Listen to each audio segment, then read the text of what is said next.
Doo-doo-dee. It's Nandi! Hello, friends. With 2026 upon us, and as my 3-year content making anniversary has just passed, I thought I would do a piece that was both reflective and instructive, aimed at players who are looking to pick up the game for the first time. You've seen the title of the video by now. Here are the things that I think a new player picking up Tacticus for the first time in 2026 should know. Let's start with the basics. At its core, Tacticus is a hero collector game where players can collect, level up, and play with their favourite characters from the Warhammer 40k universe. Gameplay itself centres around hex-based combat, where each unit has unique stats, traits, and abilities to help decide the outcome of the battle. There is a mixture of PvE and PvP content, as you would expect, but the game leans more towards PvE gameplay. On one end, you could find yourself with a small squad of characters fighting in a campaign storyline or against waves of enemies. At the other end, you bring your characters against a powerful Primarch level raid boss, where you're just trying to do as much damage as possible to bring the boss down with the help of your allies. The first and probably the most important thing for a new player to know is that Tacticus is a grindy game. That was true when I started playing and remains true 3 years later. We've already talked about the hero collector framework for the game.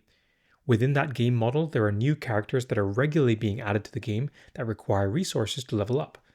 Why is this the first thing I tell you? Probably because it's the most important. I've had lots of friends pick up the game on my recommendation and then drop it after a month or so, simply because progression can be slow.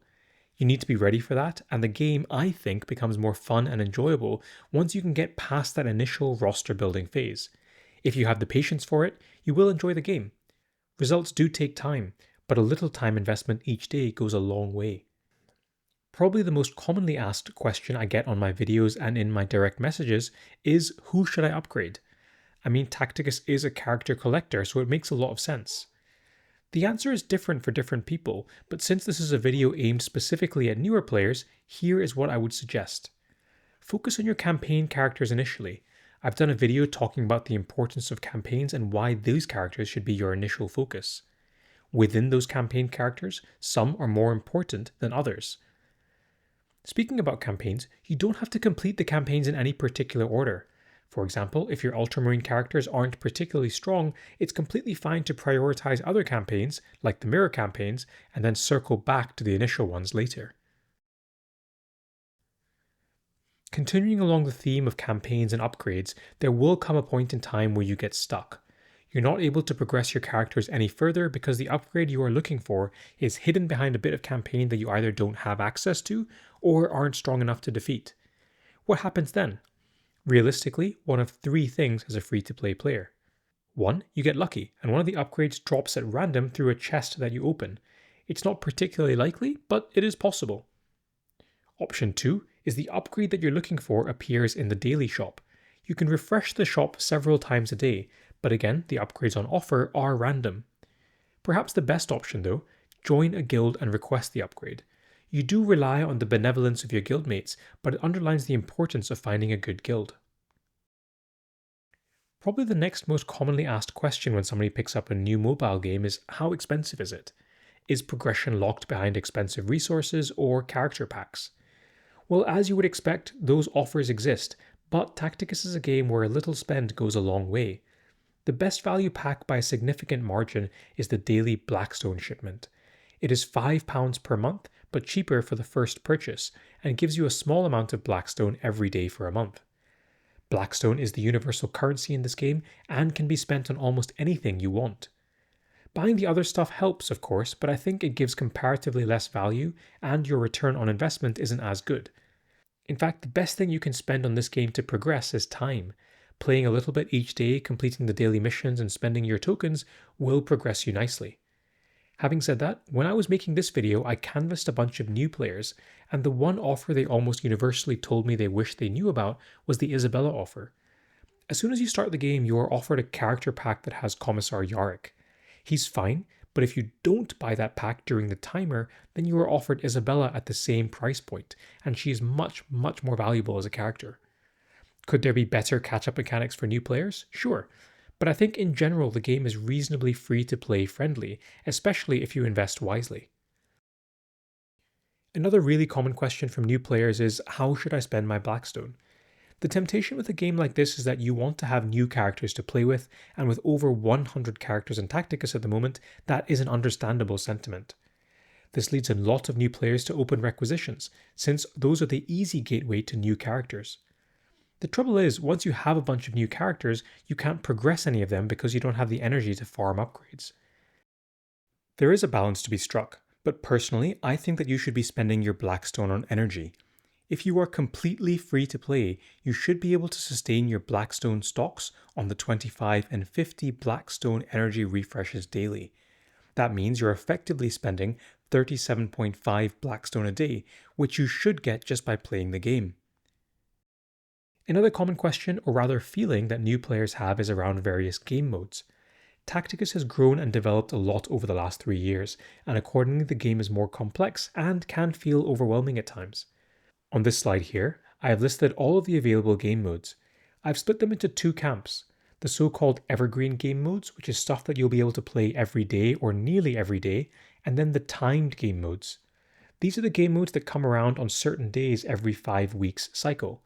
The 5-week cycle is known within Snowprint as the live ops cycle, and essentially repeats the same pattern every 5 weeks. So you will kind of know what to expect and when things will happen. For some of the events, things like the legendary release events and survival events, you won't expect to get very far as a new player. Progression should improve with time. I'm forewarning you because not everything in this game is going to be accessible and playable if you picked up the game last week. There is some endgame stuff, so don't get frustrated if you load into one of these events and aren't able to make too much progress.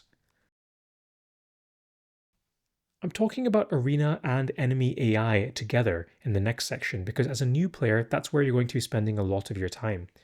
In arena, you'll play against players in your league, and their units are controlled by the game's internal AI.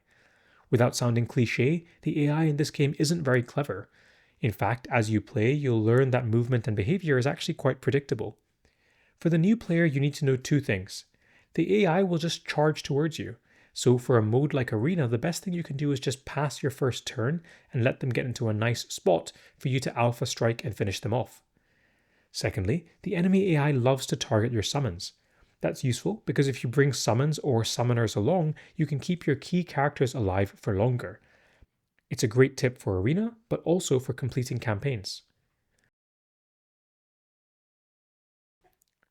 In the interest of keeping this short, given the modern day attention span, this is the second last topic I'll cover. Equipment is something that you'll be able to get and give your characters. They generally either impact crit chance, block chance, or give your characters more health or armor. Players see these green dots and think they have to upgrade equipment to get rid of the dots. You don't. Equipment is rarity capped and locked to Imperial or Chaos or a specific faction. One of the big early mistakes players make is spending a lot of gold and resources upgrading their equipment, only for the character to then become uncommon or rare, and the equipment immediately becomes obsolete. Ascending your items between rarity is another common mistake that costs you resources. What should you equip? Generally, go for the highest percentage thing, whether that is the highest crit chance or block chance. The logic in this game follows the Markov chain idea, so generally higher chance is better. The last thing, and probably the most helpful, there is a pretty great Discord server for this game. I mean, in this day and age, there seems to be a Discord server for everything, but there are lots of helpful people around. People will answer your questions, give you roster advice, and crucially, there is an updated list of active codes there. This game is pretty good for freebies and codes, and the Discord is generally where you'll find stuff fastest. If you're not interested in Discord, then here are all of the active codes in the game at the moment. Feel free to pause and type them all into your game. Some of these are joke codes, but it's better than nothing. Truthfully, I could go on for a lot longer, but I want to keep this short and sweet. If you take a liking to the game and want to learn more, check out the rest of my channel. Otherwise, thanks for stopping by. Thanks as always to my Patreons and YouTube members for their support. Bye for now.